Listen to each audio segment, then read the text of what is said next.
Bom dia, boa tarde, boa noite. Aqui quem vos fala é o professor Geselberg e eu estou aqui para falar mais uma vez do mundo da geografia. E no dia de hoje eu vim falar sobre América, continente americano, as formas de regionalização do continente americano.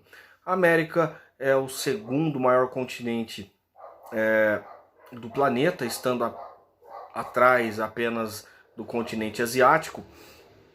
No passado era denominado como o Novo Mundo, né? Até o nosso hino nacional tá lá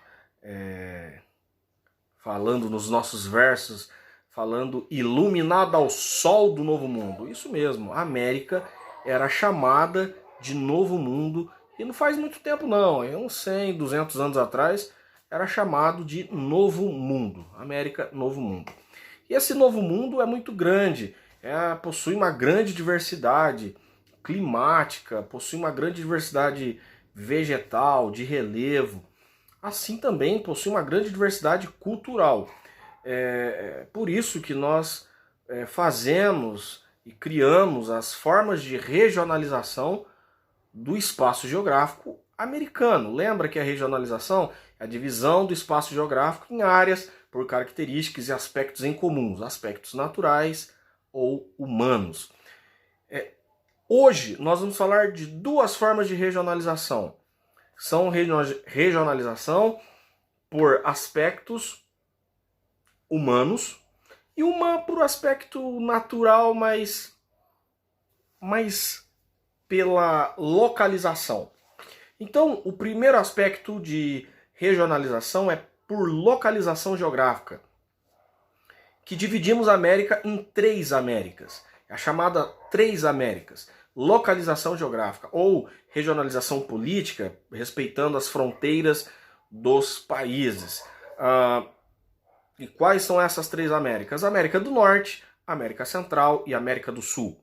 Basicamente, por localização. América do Norte, porque a porção terrestre continental se localiza mais ao norte. E aí nós temos uma porção menor, que é um estreito que liga a América do Norte e a América do Sul, que nós chamamos de América Central, e como acabei de dizer, a parte mais ao sul, América do Sul.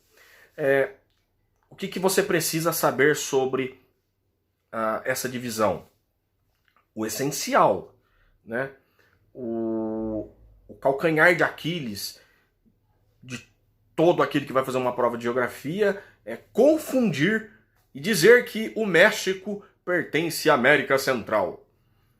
Não! O México não pertence à América Central. O México pertence à América do Norte. Lembrando, essa regionalização considera a porção continental que está mais ao norte. E o México faz parte dessa porção terrestre mais ao norte.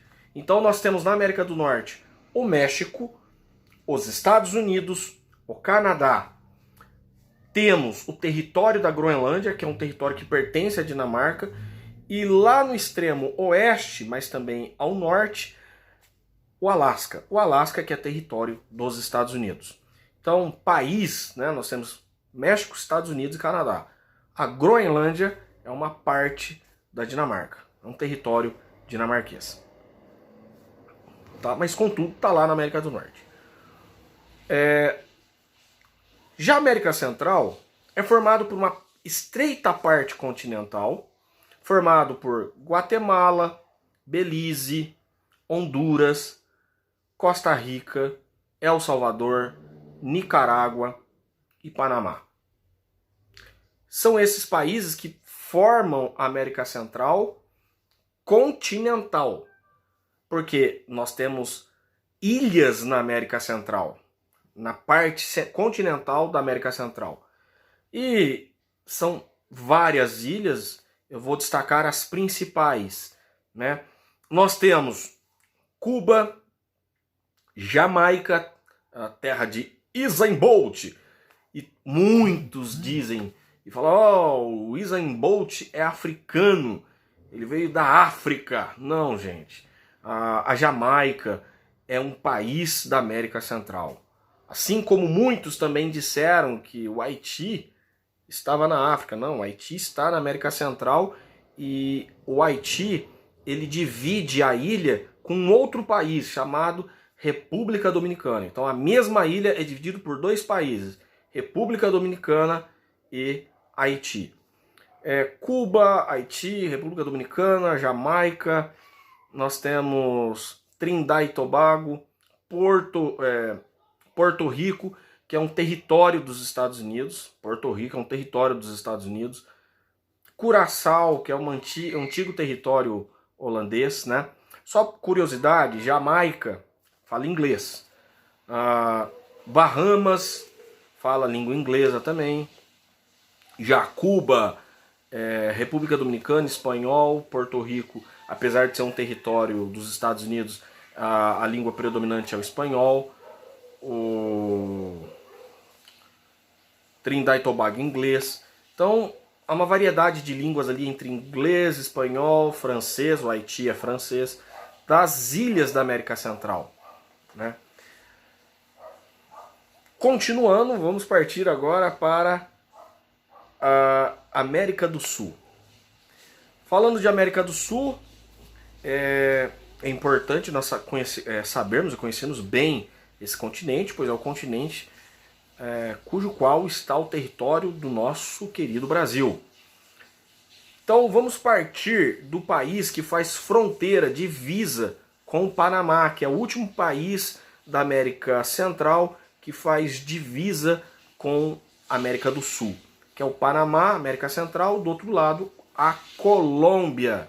Lembrando que o Panamá era o antigo território da Colômbia. E por causa de uns impasses políticos de interesses dos Estados Unidos para a construção do Canal do Panamá na região, a Colômbia se negou a abrir passagem para os Estados Unidos, onde os Estados Unidos acabou semeando, investindo, né, patrocinando uma revolução, de uma revolta popular, um movimento separatista de independência da Colômbia, patrocinado pelos Estados Unidos, e o Panamá fica independente. Depois que o Panamá fica independente, os Estados Unidos atravessam o Panamá para a construção do seu canal para sair do Oceano Atlântico e chegar ao Oceano Pacífico, né? Os Estados Unidos conseguiu fazer isso dobrando os dois, né? Estratégia excelente de geopolítica dos Estados Unidos. Então, Panamá, antigo território colombiano, hoje o país. Então, passou o Panamá, Colômbia. Do lado leste da Colômbia, nós temos Venezuela, língua espanhola, Guiana Francesa, antigo território, antiga colônia inglesa, Suriname, antiga colônia holandesa, e Guiana Francesa, ainda território francês. Do lado oeste da Colômbia, nós temos... A maioria agora dos países que eu falar são línguas espanholas. Do lado oeste da Colômbia, nós temos o tempo, valendo R$1 milhão, que deu branco na cabeça do professor. Nós temos o Equador, nós temos o Peru, né? Também Peru, Equador, Bolívia, Chile, Argentina, Paraguai e Uruguai. Todos esses falando em língua espanhola. E por fim, o único país de língua portuguesa, mas com mais de 210 milhões de habitantes. Na verdade, juntando todos os países da América do Sul, ainda a língua portuguesa, acredito que é a mais falada em questão de número, não de países, né? Números de falantes. Então nós temos toda a América do Sul, esse formato, e o Brasil ele exerce sim uma forte influência e liderança geopolítica sobre os demais países. O Brasil sim exerce uma certa liderança. Bom, tá ok essa divisão geográfica, essa regionalização geográfica. Só para não dizer que eu não falei, Ilhas Malvinas ou Ilhas Falklands, Ilhas Falkland ou Ilhas Malvinas é um território britânico. na América do Sul. Sim, é um território britânico na América do Sul. Esse território foi disputado pela Argentina na década de 80. A Argentina foi se meter com o Reino Unido da Grã-Bretanha. Quem você acha que ganhou a guerra, né? Os ingleses, os britânicos ganharam essa guerra e o território continua até hoje na mão dos britânicos. Por isso que se chama Ilhas Falkland. Se algum livro está marcado Ilhas Malvinas, é posicionamento político e ideológico do escritor do livro. Ele coloca Ilhas Malvinas, porque não, aqui é Ilhas Malvinas.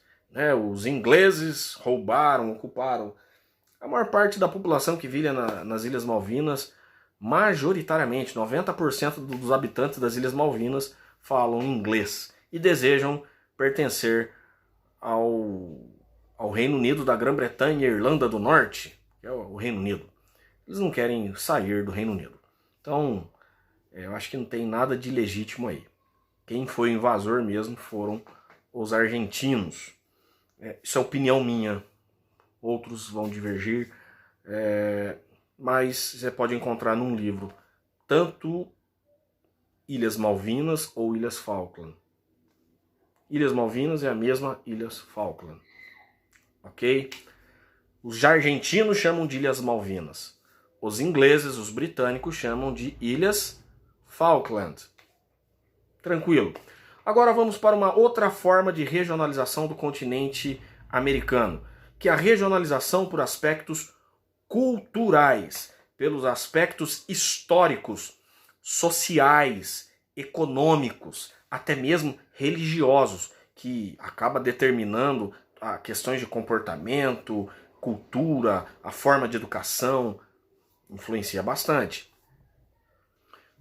Primeiro, nós temos uma América. Essa forma de regionalização divide em apenas duas. A primeira América, a América anglo-saxônica.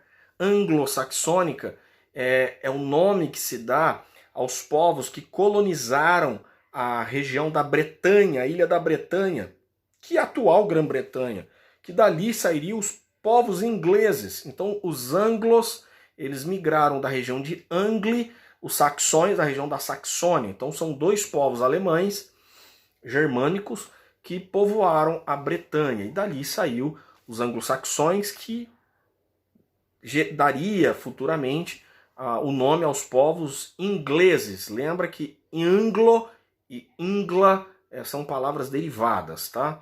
A vogal, mas professor, ingla começa com I. Anglo é com A. E como que se fala England na língua nativa inglesa? É com E. Então, England, E. Anglan, A. Os nossos portugueses, os nossos irmãos portugueses, que transliteraram, fizeram a tradução para Inglaterra. Né? England, de terra de England. Ok? Daí Inglaterra. Então, quando nós falamos de anglo-saxão, América anglo-saxônica, nós estamos falando de uma América de forte cultura e colonização inglesa. Característica da América anglo-saxônica: colonização de povoamento. Tá? Se estou falando de uma cultura anglo-saxônica, cultura inglesa, a língua falada lá é inglesa. Quais são os países que compõem a América anglo-saxônica? Estados Unidos e Canadá. Estados Unidos e Canadá, beleza? Entretanto, lembrar que o Canadá é falante também de língua francesa. O Canadá é um país bilíngue, apesar que a maior parte do Canadá fala inglês. É uma parte do Canadá que fala francês, que é o território de Quebec. Tranquilo? Continuando, são países que foram formados por refugiados, pessoas que saíram de perseguições de guerras religiosas na Europa e migraram para os Estados Unidos. Também teve outros tipos de migrações por outros motivos. Mas o intuito principal desses colonos era construir uma nova sociedade, formar uma comunidade, a vila, a cidade, e com isso eles trabalhavam para favorecer uns aos outros. Eu vou produzir para vender na minha própria vila, e o outro ia produzir outras coisas, e assim fomentava o comércio, dinamizava a economia. Com isso, favoreceu a industrialização e o comércio no país, tanto nos Estados Unidos quanto no Canadá. Depois, nós temos esse desenvolvimento econômico com a industrialização, com o comércio, o crescimento de uma potência econômica. Com isso, nós temos dois países desenvolvidos que, historicamente, foram formados por pessoas que estavam com o intuito de construir, formar uma nova sociedade. Continuando aqui, esses países se tornaram desenvolvidos e conseguem, devido à forma de sociedade, realizar uma melhor distribuição de renda, né? Não porque foi uma distribuição de renda promovida pelo Estado, por instituições do governo. Não, justamente porque as pessoas tinham a possibilidade de vender e comprar livremente, sem intervenção do Estado. Então a economia foi mais livre, chamada de economia liberal. Isso favoreceu muito o desenvolvimento econômico desses dois países. Então, já no século XX, já nos meados do século XX, você tem os Estados Unidos como potência econômica, liderando na indústria e produzindo alta tecnologia, tecnologia de ponta, e continua liderando na questão de produção de alta tecnologia. Não é mais apenas um país industrializado, mas é um país produtor de grande tecnologia, de alta tecnologia. E a maior parte dessas produções, a verdade, vai para o mundo inteiro. Mas nós, meros mortais latino-americanos, importamos boa parte da produção de alta tecnologia dos Estados Unidos. Continuando a nossa história aí de regionalização, vale lembrar que há uma melhor qualidade de vida dos seus habitantes, no quesito de maior expectativa de vida, as pessoas vivem mais, se alimentam melhor, a escolaridade, a educação, o índice de patenteamento de pesquisas, né, tem tudo a ver com o investimento que o país faz em educação. Um país que investe muito em pesquisas, em pesquisas científicas, em tecnologia. Então, isso está tudo atrelado com educação. No fundo de tudo isso, no pano de fundo de tudo isso, nós temos a questão religiosa, que está imbricado ali com a cultura, que é o protestantismo, religiões protestantes. Por que eu falo religiões protestantes? Porque são várias denominações.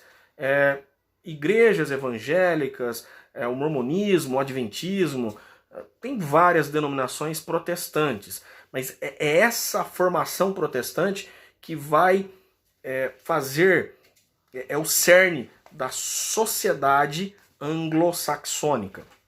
A América Latina, pensa tudo o oposto que eu falei, é a América Latina até agora. Então a América Latina leva o nome Latina por causa da herança cultural que os nossos colonizadores trouxeram, porque eram países que herdaram a cultura latina do antigo Império Romano. O Império Romano falava a língua latina. E os países que foram influenciados, conquistados pelo Império Romano, passaram a falar uma língua derivada do latim, que são as línguas neolatinas. Por exemplo, italiano, francês, espanhol, português. Nós temos o galego, uma variação entre português e espanhol. O catalão, que é uma variação entre francês e espanhol. E até o romeno. O romeno também é considerado uma língua latina, uma variação ali de grego com latim e tal, deu o romeno. Incrível as variedades de línguas latinas que existem, que eu nem citei porque são minorias que falam, mas existem. Em alguns cantos de Portugal, da Espanha, né, que falam uma variação diferente do português e do espanhol. Bom, então, quais foram as nações que trouxeram maior influência para a América Latina? Portugal e Espanha. A França que também é uma língua latina, chegou a colonizar a América. Parte dos Estados Unidos, do território era francês, e parte do Canadá, que até hoje tem uma herança francesa. O território de Quebec, todo mundo ali fala francês. Então tem uma grande herança cultural francesa. Mas o que vai marcar mesmo a América Latina é a língua espanhola e a língua portuguesa. Só que, diferentemente dos colonos anglo-saxões ingleses que foram para o norte da América, que hoje é os Estados Unidos e Canadá, os espanhóis e portugueses vieram com o intuito não de construir uma sociedade, mas sim de explorar essa terra em todos os sentidos, desde a mão de obra e recursos naturais, o uso e ocupação do solo. E tudo isso não favoreceu o desenvolvimento social e econômico dos países latino-americanos. Nós somos explorados desde o início da nossa colonização. A mão de obra indígena, depois veio a mão de obra escrava, que foi a migração forçada dos povos africanos que foram escravizados para trabalhar aqui na América do Sul, na América Latina. Os engenhos, a forma de cultivo com uma única atividade que nós chamamos de latifúndios, e as plantations, que são grandes propriedades de terra e que faz um único tipo de cultivo agrícola. No nosso caso, era a cana-de-açúcar. Isso não desenvolveu em nada a economia do país, dessa colônia. Nós ficamos em poucas atividades econômicas. Não favoreceu o surgimento de uma classe média, de uma classe empreendedora que vai lá e fabrica e vende e favorece o comércio local. Com isso, o nosso país ele demorou mais para ingressar nesse mercado capitalista, no comércio mundial. O nosso país demorou para se industrializar. Enquanto a Revolução Industrial começa na Europa, lá no final do século XVIII, o Brasil, final do século XVIII, estou falando de 1770, 1780, o Brasil vai começar a sua industrialização no século XX. Vai ter a industrialização de substituição na Primeira e Segunda Guerra Mundial, e, via de fato mesmo, a industrialização vai chegar para valer na década de 60, 1960.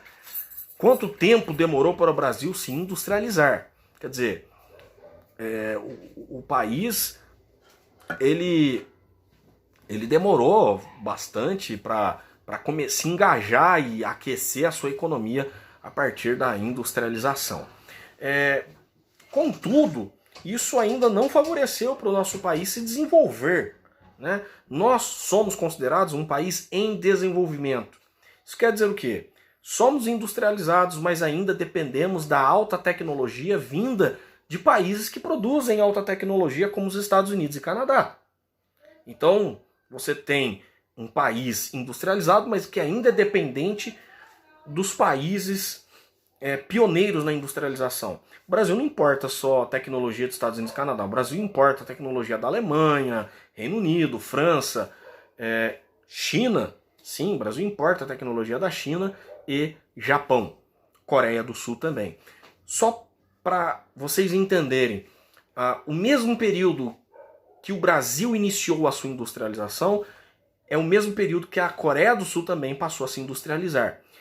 E isso chamamos da industrialização tardia na história. Países que passaram a se industrializar na metade do século XX. Na metade do século XX, 1950 para frente. Então, Brasil, 1960, mesmo período da Coreia do Sul.